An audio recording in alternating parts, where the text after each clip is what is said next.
Welcome to your Aligned as Fuck Life podcast, hosted by your girl, Shalvika. I am a life transformation coach, a wife, a cat mom, pure generator, Enneagram 3, Pisces sign, and helping you build an aligned as fuck life is my jam. Out in this world, we believe that there are no set rules for building a life, career, and business. That we are all unique and we should be able to embrace our uniqueness in everything we do while shedding all the rules or bullshit rules one at a time. We will talk all things mindset, manifestation, healing, energetics, rituals, success, and so much more. I believe that I can have it all and you can too. Ready for an episode that will take you one step closer to your aligned as fuck life? Let's get started. Hello and welcome to episode 14 of your Aligned as Fuck Life with Shalvika. Today's episode is titled 32 Lessons in 32 Years Part 1. Honestly, I'm not going to go through all 32 lessons in one shot because I really love the fact that all my podcast episodes are between 15 and 30 minutes. So I am planning to do like an 8-part series on this particular topic. So I turned 32 in March of 2022 and it's July. So that was about 4 months ago. And I published a blog post on this and I thought, why not share this with the podcast family? So here we are. I feel that these lessons are juicy as fuck, if I may say so myself. And I have my iPad right here with all of my notes. So yeah, here we go. Lesson number 1. The best thing that you can do for yourself is take that leap. I haven't really talked about my story on this podcast, and honestly, for me, taking my version of my leap has been one of the best fucking things that I have done for myself. I am an engineer by training. For those of you who don't know, if you don't follow me on Instagram, I talk about this all the time there, but I'm an engineer by training, and I graduated in the year 2011, and I really had no idea what I wanted to do. Okay, I was 21. Everyone around me, like all my friends, the guy that I was dating at the time, everyone had an idea of what they wanted. Like, right, people wanted to go for higher education. My best friend, she was like really certain that she wants to at some point move outside India and settle somewhere abroad. Other friends wanted to do management degrees, and some people wanted to do MS in the US. Some people just wanted to do jobs for a few years so they could make money. And I was just like, I have no fucking clue. But I was fortunate, okay? Like one thing that I was very conscious about in my college is maintaining like an 8-point GPA, right? So I had actually landed a job in the beginning of my last year of college. So I was like, why don't I take this up and, I'll take a couple of years, I'll make some money and of course, like figure out at the side what it is that I really want to do. Those 2 years actually turned into 8.5 years. I finally quit my job in March of 2020, just like 6 days before I turned 30 actually. And that was when the world was on the brink of a global pandemic. That was when there was so much uncertainty happening around, and I quit my job to start my coaching business. And it was scary, okay? Like I'm going to talk about that one day on one of my episodes, but I literally had a panic attack. But I am so fucking glad that I took that leap, because here I am today. Like at the beginning of this year, at the beginning of 2022, I had decided that I want to serve 100 plus people, like a minimum 100 people, right? That was my intention. And honestly, my brain was like, who are you? Like, how are you going to serve like 100 plus fucking people, right? Like, where are you going to get them from? As of 30th June 2022, which is like the half year mark, I have served 67 people. I have made an immense amount of money, which I had never thought possible I would make as an entrepreneur. Because again, my brain was like, who are you? Who are you to make it as an online business owner? Who are you to make it as a coach? And this leap that I have taken has been one of the best things that I have done for myself, because it pushed me out of my comfort zone. It pushed me to actually come face to face with my shadows. It pushed me to come face to face with my fears. It actually pushed me to look back into my past and resolve certain traumas that I had, resolve certain limiting beliefs that I had. It has honestly changed the way I look at myself. My self-concept has completely shifted. I wouldn't say it has done a 180 degrees because that wouldn't be fair, but it has completely changed. It has completely shifted. And I am so happy with the kind of people that I get to serve. I'm so happy with the kind of money that I get to make. I'm so happy with, being like creative. Like here I am doing my first, recording my first YouTube video podcast while I'm also recording the podcast for the podcast listeners on the podcast platforms. And I'm just so excited to be able to do this, to have this creative expression for my own self, right?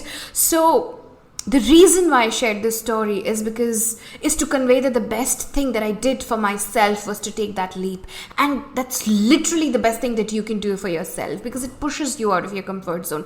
It makes you make decisions that you never thought you would do. It makes you question what you think about yourself. It makes you question what you think about money, what you think about other people, what you think about the world. It really, really changes your perspective on life, on people, on yourself. And I think that's the best thing that you could do for yourself. So that is my first lesson. Lesson number 2. Okay, healing, like most things in life, is not linear. Again, if you've been following my podcast or if you're following me on Instagram, you know that that's something that I focus on a lot, like healing your childhood stories. Because the reason why I do the work that I do is because I realized that I had so many bullshit rules, right? Like Vishen Lakiani likes to call it brules. But I had so many bullshit rules in my head telling me what is possible for me, what is not possible for me. And when I actually started digging into that, I realized that there's so many of my belief systems that sprung from a time where I had no idea what was right, what was wrong, right? Like most of your belief systems are formed by the time you are 7 years old. You are literally not capable of making like sound, smart decisions for yourself back then. And that is why healing is something that is essential, right? Healing from your conditioning, healing from past traumatic experiences, healing from stories, healing from guilt, from shame, healing from you not feeling good enough is essential for you to be able to live your fully expressed life. It's essential for you to get to a point where you are unfucking stoppable, where you are the most authentic version that you can ever be, right? Healing is important, but it's also important to know that healing is not linear. All of us expect, and it's a very, again, it's a very capitalistic thought process, right? Like everything has to grow, right? There has to be a year-on-year increase. If you've ever done a corporate job, you know all of this jargon, right? There has to be a year-on-year increase in your performance, right? There has to be a 10% improvement every year or a 15% improvement every year, la-di-da-di-da, right? That's not how life works. Life is cyclical. Life has its peaks. Life has its troughs. You are going to have good times. You are going to have bad times. And you know what? Those bad times are essential. Those bad times are absolutely important for you to know what is the requirement for you to heal. Like what part of you needs healing. Like those cracks. There is a quote by Rumi, which I actually forget right now. But those cracks are really what show you what needs to be healing, right? And if you didn't have the non-linearity, you would never really appreciate the healing that you have done, right? So and that's the thing, right? The point of healing is not to get to a better place, and I think that's a very wrong idea or misconception that's really predominant in this personal growth industry, that healing means you have to get better. Healing is not about getting better. Healing is about getting to a place where the same triggers don't trigger you the way they used to. Healing is about you reacting in a different way so that you feel better, so that the people around you notice that, you know what, you are more mature, you are responding in a very different way than you were before. So yeah, healing is not linear. So stop putting pressure on yourself that I have to improve like week on week, I have to improve month on month. No, that's not going to happen. You are going to have your off days, you are going to feel the troughs, you are going to feel the peaks, you are going to do that. And you know what, it's okay. That is what it means to be human. That is a part of the entire human experience, and you deserve to feel that entire spectrum of emotions. So that's lesson number 2. Healing, like most things in life, is not linear. Lesson number 3, and this is a big one for me, and that's why I gave you the background that I did in the beginning, is the things you thought would mean success for you when you were younger can change, and that's all right. If you were asked a 21-year-old Shalvika what she saw herself, like where she saw herself when she was 32, I would have said that I see myself as a massive executive at one of the corporates, making like a shit ton of money, having a chauffeur-driven luxury car, owning an apartment, and living the, high-flying corporate life. Honestly, that is the opposite of where I'm at today. I live my life in a very flowy state, right? I take coaching calls only 3 days a week because I value my freedom. I value the time that I have. I value my own healing. I value so much more than just my profession, right? Here I am pursuing one of my creative endeavors because I have the time and the space and the freedom to do that. Here I am impacting hundreds of lives. Like I have literally impacted more than 100 lives in the last couple of years. And I would not have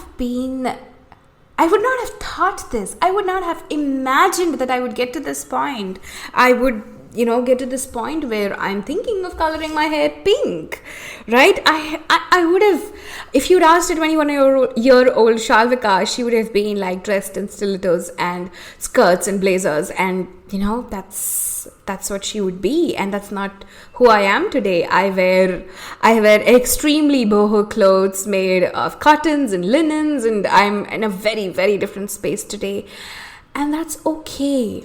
So a lot of times we hold on to this idea of success that we thought we wanted, never taking a chance to reevaluate where we are at and where we are going. Like, what is it that I ultimately want, right? Like, where is it that I see myself going?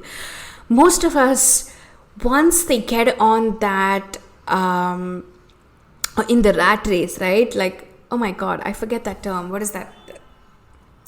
The wheel. Anyway, once you start getting into that rat race, it just keeps spinning and spinning, and you never have the time to pause and actually think about what is it that I want right now, right? Yes, this is what I wanted when I was 20 years old, but is it really something that my 32-year-old wants, right? So the lesson here is that it's okay if, you wanted to be this high achieving person by the time you were 30, 35, 40, whatever, and you are happy not growing in your job, or you're happy, what I mean is you're happy being where you are at, right?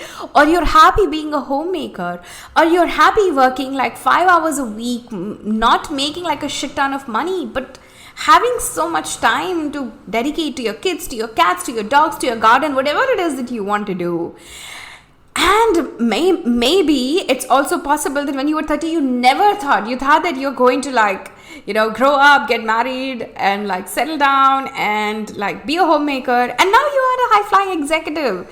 That is also okay. So it's okay for your definition of success to evolve with time, because you are constantly evolving, right? As human beings, we are constantly evolving. So it's okay for us to outgrow friends. It's okay for us to outgrow professions. It's okay for us to outgrow relationships. It's okay for us to outgrow expectations and outgrow definitions of success that we thought back then, because again, it's all a part of the human experience, right? You want to be able to live your most authentic, most expressed life, and that is the whole point of it. And lesson number 4, this is the last lesson that I'm going to share today. It's okay to not have a plan. And I know as a coach, you're going to be like, what? Like, is she really a coach? Like, what is she saying? It's okay for you to not have a plan. Hear me out, okay? Anytime you want to do anything new, anytime you want to start a new venture or launch into a new career or anything, you want to make a purchase, the first thing that's asked to you is how, right? Like, what's your plan? What's your step by step? And that's a very capitalistic structure. It's a very corporate conditioned structure. Like, the first thing that you do when you have a project is create a plan, right? But here's the thing. We live in a world of infinite possibilities, right? We live in a world where anything is absolutely doable, right? At any given point in time. And what happens is when you create a plan, you restrict yourself. You just decide that this is the only way for my desire to come into reality. And I'm going to give you a personal example, okay? In March of 2022, I launched my signature group coaching, hybrid group coaching and one-on-one coaching program called Aligned as Fuck Mastermind. And I had decided that I'm going to welcome 5 incredible souls into that program. I was scheduled to start on 20th of March, and till 19th March, I had sold only 4 spots. And I was having a conversation with Varun, who's my husband, and he was like, so what is it that you're going to do? Like, what's your plan? And I was like, you know what? I don't have a plan. I know that the 5th person is going to come to me. I know that it's going to happen. I have faith that it's going to happen. 19th of March was my birthday. And at that time we were traveling. We were in this place called Pondicherry in southern India. And we were staying at this Airbnb. And I actually ended up meeting this female there, like this beautiful, beautiful soul there, who was like, oh, it's your birthday, so let me take you out for coffee. And we went out for coffee, and she's like, what do you do? And what do you do? And we were just talking about it. And she's like, oh my God, this is what I need. Like, I want someone who can help me get clear about what I want in life, right? I want someone like you. How can I work with you? And I was like, in fact, I am starting my mastermind like tomorrow. So if you want, you can just hop in. And I had closed that spot, right? If on the other hand, I had decided to follow the quote unquote plan, I would probably have spent the entire day holed up in my room. I would have not enjoyed my birthday. I would have probably created a shit ton of content. I would have posted on Instagram. I would have sent emails. I would have sat and followed up with every single person who had ever expressed interest in my program. And I would have probably refused to go out on coffee with this person. And I would have missed out on that, right? So what if you were to start operating from a space of this world is filled with infinite possibility, right? So I'm going to declare that this is what I want. This is my desire. I'm going to decide the what, and I'm going to let go of the how. I'm just going to be like, universe, surprise me. I believe in the universe. If you're a more religious person, you believe in God, Shiva, Ganesh, Jesus, Allah, whatever it is that you believe in, the higher power, that's fine. But just declare, right? Like for me, it's like, universe, surprise me. This is what I want. Give it to me. It doesn't matter how I want to get there, right? It doesn't matter if you do not have a plan. It's okay if you want to just take a sabbatical, take like 4 months off. In fact, one of my clients is doing that right now. She's just taken like 4-5 months off without a plan. because she can, so that she can spend some time with her parents, so that she could come back to India and experience all the festivals that are happening that she's missed out on while she was in Australia. All of that is important to build a life. All of that is a part of, again, the human experience. And it's okay if you just not have a plan and decide that this is what is important for me, right? All right, to summarize the 4 lessons that I talked to you about today, that I learned in the past 32 years. Lesson number 1, the best thing you can do for yourself is take that leap. Lesson number 2, healing, like most things in life, is not linear. Lesson number 3, the things you thought would mean success for you when you were younger can change, and that's okay. Lesson number 4, it's okay to not have a plan. That is all that I have for you folks today, and I will see you in the next episode of Your Aligned as Fuck Life. Ciao! Thank you so much for tuning in today's episode. If you absolutely loved what you heard today, be sure to share it with me by leaving a review on iTunes so that I can keep the good stuff coming. And if you aren't already following me on social media, come soak up some extra inspiration and send me a hello on Instagram by searching @ShalvikaP. Also tagged in the show notes. I love and adore you so much, and I will talk to you super soon. In the meantime, continue building your most authentic and aligned as fuck life. Ciao!